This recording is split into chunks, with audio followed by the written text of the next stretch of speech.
قالوا ربنا الله ثم استقاموا تتنزل عليهم الملائكة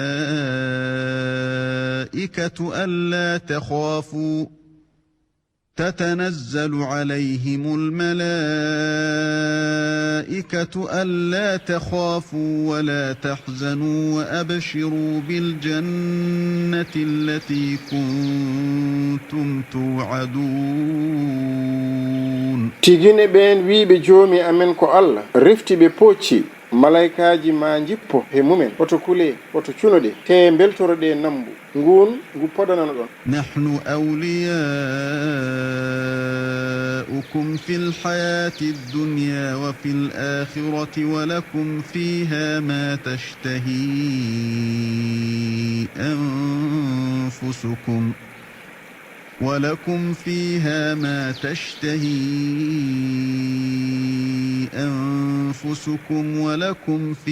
ما تدعون.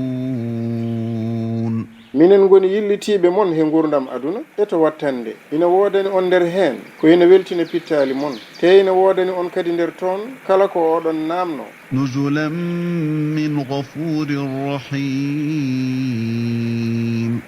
ko ɗum teddugal iwde to jaafotoɗo jurmotoɗo.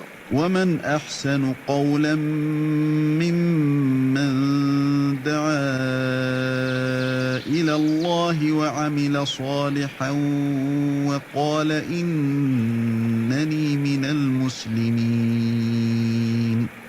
holi fo mo ɓuri yodde konngol on noddowo faade e Allah kadi golli moƴƴi tewi min de jeyami ko e jebbiliɓe tottitiɓe.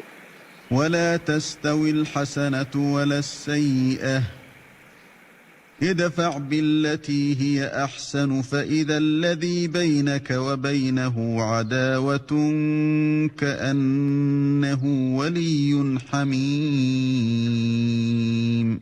te moƴƴere fotata e bonande wadde duñir bonande ɗum ɓurɗum moƴƴude kayne de ɗum ko wonno hakkunde ma e mum gañgu elle ko giɗo jillitiɗo.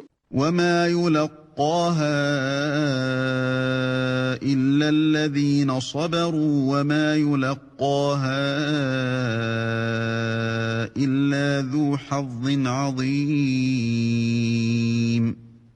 kono ala keɓowo ɗum so wona ɓen muñɓe te ala keɓowo ɗum so wona joom gueɗal mawgal.